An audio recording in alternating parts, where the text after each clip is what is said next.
Emma's heart was pounding as she kept glancing between the clock on the stove and the bags of groceries spread out on the counter.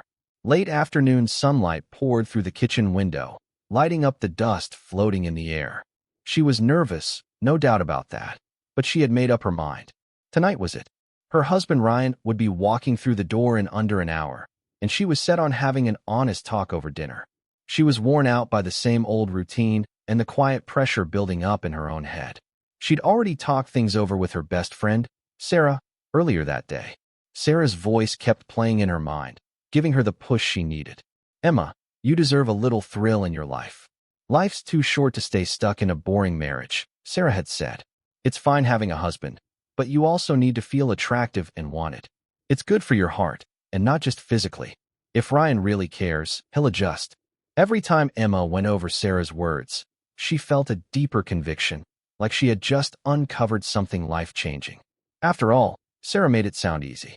She'd laughed once, saying she could balance several flings. She called them multiple Johnsons with a wink, and still come home to a loving marriage like it was nothing. Emma whispered to herself, Ryan's not going to see this coming, as she cracked open a beer, hoping the drink would help settle her nerves. She took a slow sip and glanced at the clock again. Just 25 minutes left until Ryan got home. She took a deep breath and headed for the dining room, giving herself one last mental rundown. Cook his favorite dish. Chill a cold one for him. Keep things warm and gentle. Tell him what you really want. Her phone buzzed with a message from Sarah. You've got this, girl. Show him you're in control. He'll either step up or come crawling back once he remembers how wanted you are. That's always worked for me. Emma read the message twice, a little grin tugging at her lips. She set the phone aside and went back to slicing vegetables, trying to ignore the butterflies in her stomach. When Ryan finally walked through the door, Emma greeted him with the biggest smile she could manage. The kitchen was filled with the rich smell of roast chicken. He looked beat, sweaty and tired from the day, but his expression softened the second he caught a whiff of dinner. Hey, babe, he said, dropping his keys near the counter. Something smells amazing. I made your favorite, Emma said, handing him the beer she had waiting. Figured you could use it after a long day. He looked at her, a bit confused. Usually when she got this dressed up, they just ordered something in. Tonight she wore a snug new dress that hugged her curves a bit more than usual. You look... Wow, Ryan said, smiling as his eyes ran over her. Thanks, she replied, motioning to the table. Go ahead, take a load off. Dinner's all set. She placed his plate down, then sat across from him with her own. They mostly ate in silence, but Emma could feel her heart thumping with every passing second. Then she cleared her throat. Ryan, I need to talk to you about something, she said as calmly as she could. He put his fork down and looked at her, concern on his face. You're kind of freaking me out, Em. What's going on? She let out a light laugh, trying to ease the tension. Don't worry, it's nothing bad. Maybe surprising, but not bad, she added. Ryan leaned back, bracing himself. Emma took a moment, thinking about everything Sarah had said. Ryan, I need something different in my life. I still love you. None of that's changed. But I feel like part of me is stuck. I want to try dating other men, just for a couple of months. The words came out in a rush, like ripping off a Band-Aid. She kept her eyes on him, waiting for anger or at least some kind of pushback. But he just sat there, blinking slowly, lips pressed into a tight line. You want to what? He asked quietly, disbelief in his voice. Emma swallowed hard. Date other men. You know, get close to someone again. The way his eyes shifted told her he understood exactly what she meant. So, like an open marriage, he asked, still calm but clearly tense. Just for a little while? She nodded. Yeah, like, I guess, a short phase. Something like sowing wild oats. Sarah says it helped her, Emma added quickly. She says having attention from different guys made her feel more alive. She swears it's healthy for your confidence. And after it's done, I'd come back with a better sense of self. Maybe then we can finally start that family we talked about. Some men might blow up at a conversation like this, but Ryan just stared at his plate for a while, then let out a long breath. So this isn't some wild impulse. You've really thought this through, huh? Emma gave a small, nervous nod. Yeah, this wasn't random. I've been thinking about it a lot. Ryan rubbed the back of his neck. Sarah. The same Sarah who's on husband number 3. Emma nodded. She's been through her share of messes, yeah, but she says she's finally happy. She really believes these little adventures helped her marriage. Ryan's jaw tightened a bit. So, you've stopped hoping I'll magically become more exciting, is that it? Emma sighed, her lips pressed together. That's not how I'd say it. How long are we talking? He asked. 3, maybe 4 months tops, she answered. And then everything goes back to normal.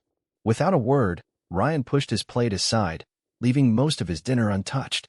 She was just about to say something else when I stood up, pushed my chair back quietly, and looked her straight in the eye. If this is really what you want, sounds like your mind's already made up. Emma looked up at me, heart pounding, I could tell. I think she was expecting yelling, maybe some kind of meltdown. But I stayed calm. Too calm, maybe. That seemed to throw her off. I cleared my throat. I can't stop you from doing what you're gonna do. She looked relieved, like she thought I was giving her a green light. She even opened her mouth to say thank you, but I wasn't finished. But I'm not gonna sit here and pretend I'm okay with it either. I let out a sigh. If this is how it's gonna be, I'll move into the spare room for now. Her face lit up like that was good news. You'll move into the spare room? That's fine. It's just temporary. And if it makes you more comfortable. I'm not staying in the same bed with you while you're out doing this, I said, trying to stay even, though my voice cracked a little. This isn't as easy as you or Sarah make it sound. Actions have consequences, Em. She softened her voice. I appreciate you giving me space, even if you're not happy about it. Ryan, I need this. I gave a small nod, took the last swig of my beer, and walked upstairs without another word. I didn't slam anything. I just needed to think. She sat there for a while, caught somewhere between relief and excitement.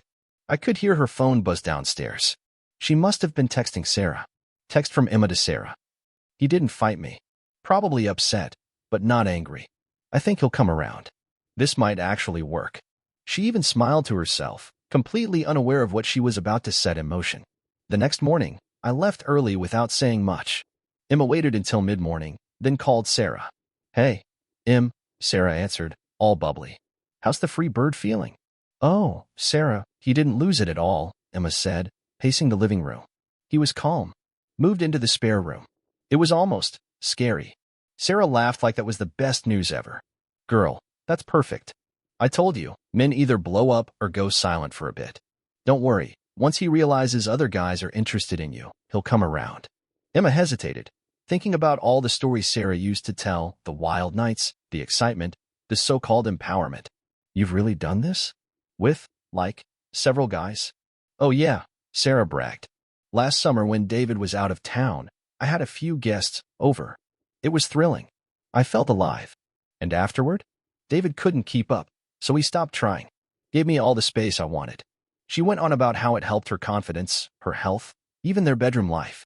Emma tried to imagine telling me she had multiple boyfriends over while I was under the same roof. Sarah's voice broke her train of thought. Remember, no guilt. This is about you. If Ryan throws a fit, good. That means you're in control. Yeah, Emma said, quieter now. I guess you're right. She glanced toward the hallway where I'd shut the spare room door. Still closed. Still quiet. You're still coming out tonight, right? Sarah asked. With Kyle, the office guy? Emma bit her lip. Yeah, he's single. Well, mostly. I heard he's sort of separated. But he's into me. That's all that matters, Sarah said. Keep it simple. You just want to feel wanted. After work, Emma met Kyle at some fancy lounge downtown. Sarah was there too, sipping cocktails like she owned the place. Kyle was tall, confident, smooth-talking. They hit it off fast. Even Sarah gave Emma a proud little thumbs up from across the bar. They laughed and chatted, clearly enjoying each other's company. And when Sarah disappeared with her own date, Emma and Kyle ended up tucked away in a corner booth, acting like they were the only two people in the world. Then her phone buzzed again. A text from Sarah. Text from Sarah to Emma. Take him home. Life's short. Enjoy every second. The idea made Emma nervous, but excited too. She wanted to prove, to herself, to me, to everyone, that she could take control of her desires. She turned to Kyle, voice low and flirty. I'm thinking of heading home. Care to join me? He grinned. Absolutely. They stumbled into our dim living room. Emma kicked off her shoes, held a finger to her lips. Shoo, my husband's asleep, she whispered. Kyle raised his eyebrows. Wait, your husband's upstairs? Emma gave him a sly little shrug. He's in the spare room, Emma whispered, tugging Kyle's hand toward the hallway. We've got an arrangement. Kyle gave her a sideways glance, half confused, half intrigued. That's different. Emma didn't answer. She just kept walking, guiding him towards the bedroom. The door clicked shut behind them, and the air felt charged. Her pulse was racing. For the first time since she married Ryan, she was about to be with another man in the same house. But she pushed the guilt aside. This was what she and Sarah had talked about, right? Her right to explore, to feel alive again. She flipped on the bedside lamp. Kyle looked around the room and grinned. You want me to put on something of his? He joked, pointing to a pair of folded men's underwear on the dresser. Fueled by a couple drinks and Sarah's voice still echoing in her mind, Emma giggled. Why not? Could be fun in a messed-up kind of way. Kyle raised an eyebrow, clearly amused. I'm game if you are. He picked up the underwear. They were Ryan's, maybe a size too big, but he pulled them on like it was all part of the game. It was absurd, a little funny, but weirdly thrilling too. It felt like a line she couldn't uncross, and deep down, she liked that. Moments later, they were sitting close on the bed, their laughter fading into soft conversations. Kyle quietly left around 3 a.m., leaving Emma with disheveled sheets and a satisfied smile. She felt powerful, like she'd just reclaimed something she didn't know she'd lost. And still, not a sound from Ryan. The next morning, her phone rang, jerking her awake. Sarah's name flashed on the screen. Hey, Emma croaked, still half asleep. Sarah's voice came in hot. Girl, you won't believe it. David was going through my stuff, and we had a huge argument. But that's not even the crazy part. You better be ready. Ryan might do the same. Guys like him, they don't shout.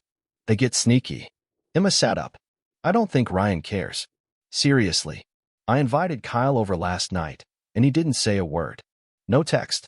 No drama. Just silence. Really? Sarah didn't sound impressed. Well, trust me, once it sinks in, he's gonna realize what he lost. You call me if he starts acting off. I've seen it before. Quiet guys blow up when they feel powerless. Not Ryan, Emma muttered, yawning. He's always been calm. Logical. This isn't him. Don't kid yourself, Han, Sarah warned. Even the sweetest man can snap when his pride gets stepped on. Emma nodded slowly. Noted. About a week later, things at the office were tense. Emma kept casually seeing Kyle, and Sarah was still living it up with her new fling, Ethan. But rumors started spreading. It felt like someone was watching them. That someone was Chloe, always dressed sharp, always one eyebrow raised. One morning in the break room, she gave Emma a look over her coffee. Everything okay at home? She asked sweetly. Sure, Emma replied, trying not to look rattled. Chloe's smile was polite but cold. Just be careful. People are talking. Emma forced a laugh. Appreciate the concern. By lunchtime, Sarah barged into her office, fuming. You're not gonna believe this. My boss just pulled me in for a talk. Guess who reported me for inappropriate behavior with coworkers? Chloe. I can't believe she did that. What? Emma said, sounding frustrated. She's always felt insecure around us. Sarah shook her head. It gets worse. Remember that voice recording I mentioned? When my ex warned that he might install a listening device in my car. What if Ryan's doing the same? Emma stiffened. Ryan? No way. He wouldn't stoop that low. Sarah rolled her eyes. You sure? My ex recorded me once with his boss just to use it during our divorce. Guys talk. Don't be naive. Emma's stomach tightened. She wanted to laugh it off, but that seed of doubt was planted now. Ryan had barely spoken to her since the night with Kyle. Just those cold glances when she walked in late. He hadn't yelled. He hadn't begged. And maybe that's what scared her the most. At lunch, Emma and Sarah were sitting at their usual corner table when Chloe strolled over with that fake sweet tone she used when she was about to stir up trouble. Good afternoon, ladies. Having a nice day? Talking about your weekend plans with the boys again. Sarah narrowed her eyes. I'm sorry, how's that your business? Chloe shrugged like she was just making conversation. But a few people nearby were already turning their heads, sensing something was about to go down. Oh, just thought I'd let you know we all got an interesting little email. Couple of audio files. A few intriguing videos. Strangely enough, starring certain familiar faces from this very office. The room seemed to freeze. Emma's stomach dropped. What are you talking about? She asked, already dreading the answer. Chloe's lips curved into a smug little smirk. Haven't checked your phone yet? Guess your husbands are more resourceful than you gave them credit for. Sarah pushed her chair back hard, halfway to standing. You lying. Chloe raised a hand like she was the reasonable one. Watch the language. Everyone's seen them. It's humiliating, really. The clips are everywhere. Emma yanked out her phone. Notifications poured in, text from coworkers, all pinging one after the other. She opened one. Her heart stopped. A voice message played. Hey, Emma. I just... I can't believe I'm saying this, but someone forwarded a video. It's you. Definitely you. You need to deal with this. Sarah slammed her fist on the table. Which one of you sent it around? Who did this to us? Chloe just shrugged like she wasn't enjoying every second. No clue, sweetheart. Maybe one of you upset the wrong man. Emma's face burned with fury and shame. I can't believe this is happening. Chloe leaned in with a smile. Like I said, actions have consequences. Oh, and your boss wants to see you. Both of you. She spun on her heel and walked off, heels clicking like punctuation marks. Emma and Sarah rushed straight to their boss's office. But the door was shut tight. Take a seat, ladies, came a voice from inside. I'll call you shortly. They sat down outside, hearts thudding. People walked past, whispering. Some gave them pitying glances. Others looked entertained. 10 long minutes later, the door opened. The boss stood there, clearly fuming. He pointed at Sarah. Inside. Now. Sarah threw Emma a nervous glance and stepped inside. Emma stayed behind, listening to muffled yelling from the other side of the wall. That's when it happened. A sudden shriek echoed from the hallway behind her. Emma turned and saw Chloe again, this time with her phone out, filming something. A coworker ran past her, wide-eyed. Then another woman stepped forward, Maya, one of the younger admin assistants. Her eyes were wide. Emma, oh my God. You need to come. Some woman's here saying she has something to show everyone about you. Emma felt her chest tighten. What woman? Short blonde hair. Looks furious. Emma followed Maya toward the open space near the cubicles. And then she saw her. The woman looked vaguely familiar. One of the upper manager's wives, maybe. Emma remembered seeing her at the holiday party once. Now she was standing there like a storm about to explode. The moment their eyes met, the woman lifted her phone and tapped a button. A speaker on the back blared a recording sounds from Emma's bedroom. Loud, clear, unmistakable. The woman's face was twisted in rage. Maybe next time you'll think twice before getting involved with someone else's fiancé. Emma froze. Wait, fiancé? Kyle's not married. He's mine, the woman snapped. We're engaged. You seriously thought you'd get away with it. By now, a crowd had gathered. People whispering, phones in hand, watching the drama unfold. The woman pointed right at Emma. You all want details? I've got it all. My fiancé's phone was synced to the cloud. He recorded everything. And someone else, maybe your own husband, recorded it too. Multiple angles. Every second. Emma's legs felt like jelly. Look. I didn't know, she stammered. I'm sorry. But the woman wasn't letting up. Sorry? She's not just with my fiancé. She's been with her boss, too. It's all in the videos. I've got timestamps. Office after hours. Want to guess what she was doing? Emma's jaw dropped. What? That's not true. Oh, it is. The woman snapped. I've got proof. And I'll make sure everyone sees it. There's audio too, the woman added sharply. You're calling him sir. What? Were you hoping for a raise or something? A few employees chuckled under their breath. Emma's eyes scanned the crowd, panicked. She didn't remember ever being with her boss, but she had flirted with him once at a holiday party. Had Ryan edited the footage? Or maybe something happened after she'd had too much wine and her boss crossed a line. Her memory was hazy at best. A wave of shame hit her like a freight train. I don't know what you're talking about, she stammered. But the woman wasn't done. She pressed play, and suddenly, Emma's voice filled the room again. Soft words, expressions of emotion, full of admiration. Her cheeks turned bright red. Overwhelmed, Emma snapped. She lunged at the woman. Stop playing that, she shouted. Everything exploded at once. The woman yelped in surprise as Emma grabbed her hair.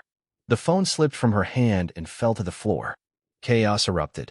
People were yelling, trying to pull them apart. The woman tried to break free from Emma's grasp, and just then, Chloe raised her phone, recording every tense moment of the confrontation. Security rushed in, barking orders and radioing for backup. Emma barely realized she was being pushed against a cubicle wall until a guard stepped in, holding her wrist firmly. That's enough. Someone barked just as police entered the building. They tried to calm things down, taking statements from everyone. The blonde woman sobbed, her hair disheveled, clearly distressed. Emma stood frozen, shaking. After questioning both of them, it became clear the other woman had started the shouting match, but Emma had made the first move. Well, a push. You're being placed under arrest for disorderly conduct, the officer said flatly, reading her rights. Emma's heart sank. Cold metal cuffs clicked around her wrists. Coworkers stared, phones in hand. She passed Sarah on the way out, just exiting the boss's office. Sarah's eyes widened in shock. Hours later, Sarah posted bail and the two of them stepped out into the cool night air. Emma's eyes were red from crying. "This is nuts," Sarah muttered. "All that over a few scratches? She provoked you." Emma dropped onto a bench outside the police station, numb. "I snapped," she whispered. She was blasting that audio. "Sarah," everyone heard it. "Heard me. That was me on those recordings." Sarah sat beside her and placed a hand on her shoulder. "Look, it's just a misdemeanor. You'll probably pay a fine and maybe take a class or something. You're out now. We'll figure it out." Emma's eyes filled again. "I'm going to lose my job. My boss is never going to let this go." Sarah tried to stay strong. "Not if we can help it," she said, though her voice didn't sound too sure. 3 days later, Emma stood in front of a judge for her arraignment. She pled no contest. The judge wasn't exactly sympathetic. He fined her and ordered anger management classes. Across the courtroom, Sophia, the furious fiancée, watched with a cold, victorious smile. Emma left court shaken, clinging to Sarah for support. Everything felt like it was crumbling. The job, her reputation, her life. It all felt like it was hanging by a thread. A few days later, outside a restaurant where they were supposed to meet for drinks, Emma cornered Sarah in the parking lot. Her eyes were puffy from crying. "Sarah, I just talked to Ryan's lawyer," she said. "He's moving quickly with the divorce. He's accusing me of cheating and trying to take everything. And you never warned me this could happen." Sarah's face tightened. "I told you men are brutal. You said you had it under control. You wanted to play risky. You said men love confidence. Yeah, and now I'm humiliated, divorced, and my life's a wreck. That's what your advice got me. Ryan is damaging my reputation. And this is all your fault." Sarah's patience snapped. "Don't you dare blame me. You made your own choices." Emma laughed bitterly. "Oh, right? This from the woman who was proud of managing multiple relationships and getting her husband to beg? You told me Ryan would be just like yours. Well, look at me now." Suddenly, Sarah pushed her back, and she found herself next to a parked car. "Don't push this on me." Emma stumbled, stunned. "Get your hands off me." But Sarah pushed her again, and they both started arguing, shoving each other back and forth. Hair flying. Words flying. A security guard from a nearby store ran toward them, trying to pull them apart. "Ladies, you need to leave," the security guard barked, stepping between them. Sarah straightened her jacket, her jaw clenched tight. "You think you're the only one who lost everything? David walked out on me too. I'm losing it all. But I'm not out here crying about it. You don't see me blaming anyone else. Leave me alone, Sarah," Emma snapped, tears streaming down her cheeks. "Just stay out of my life." She spun around and stormed off, leaving Sarah behind, still fuming while the guard stood awkwardly, watching them both. Later that evening, Emma was behind the wheel, her trunk packed with boxes and bags. She drove through the winding streets toward the place that used to be her home with Ryan. The sun was setting low, casting pink and orange streaks across the sky, but she barely noticed. She felt numb. She'd just been handed the official divorce papers. And to top it off, her lease application for a new apartment was denied. Her arrest had turned up during the background check. She had nowhere else to go. "Please," she whispered, pulling up to the curb. The neighborhood looked just the same. Quiet houses, porch lights flickering on, the soft hum of an AC unit buzzing from across the street. Dragging her luggage up the driveway, her stomach dropped when she saw Ryan's truck in the garage. The lights were on. He was home. Maybe, just maybe, he'd let her sleep on the couch. She knocked gently. Then again, a little louder. "Ryan," she called softly. The door opened. There he was, sweatpants, a plain t-shirt, and a cold look in his eyes. "Emma," he said, flat as a board. "Ryan," she said, eyes drifting to her bags. Her voice cracked. "Please. Can we talk? I have nowhere else to go." His eyes hardened. "That's not my problem." She swallowed hard. "I messed up. I know I did. I'm not asking for much. Just 5 minutes. Just to talk." He stepped out onto the porch, making sure to block the doorway. "You should have thought about that before turning everything into a circus," he said. "Before you embarrassed me. Got involved with who knows how many men at work. And let Sarah manipulate your decisions." Emma's lips trembled. "Sarah's not my friend anymore. I cut her off. Please, Ryan. I was stupid. I got swept up in it all. I actually thought. I don't know. I believed what she told me. He looked down at the bags. So what? You think I'm just going to open the door and let you come back and like nothing happened? She dropped her head, silent tears falling onto the welcome mat. I don't know what to do, she whispered. I'm begging you. Ryan's jaw tightened. You wanted an open marriage. You wanted freedom. Then you cheated. You got caught. And now that everything's fallen apart, you're back here hoping I'll fix it. He stared at her for another moment, then turned, slowly closing the door. Click. She stood there frozen, hearing the lock slide into place. The porch light flickered on above her, casting a pale glow on her tear-streaked face. But it didn't bring any comfort. It just made the rejection feel that much colder. That moment was when it truly hit her. This wasn't Ryan being cold. This was him saying goodbye for good. Things unraveled fast after that. The charges from the office fight stuck. The judge hit her with a steep fine and ordered her to take anger management classes. The divorce moved quickly. Ryan's lawyer didn't hold back. He brought in everything. The audio, the video, even statements from coworkers who'd watched her lose it in the middle of the office. The marriage hadn't lasted long, and there weren't many shared assets to split. Their place was a rental. Ryan canceled the lease and moved out. Emma was left with nothing. She didn't get alimony either. The judge said she was capable of working and didn't qualify based on how short the marriage had been. As for her job, the company started an internal investigation. Both Emma and Sarah got flagged for breaking the moral turpitude clause in their contracts. Within weeks, they were both fired. The fallout didn't stop with them. The men involved, Kyle, Ethan, and a couple of others, faced their own disasters. Divorces. Financial ruin. Their wives found out everything, and it got ugly. Lawsuits started piling up. The company took heat in the media for the workplace scandal, but they distanced themselves fast, firing or forcing resignations from everyone caught up in it.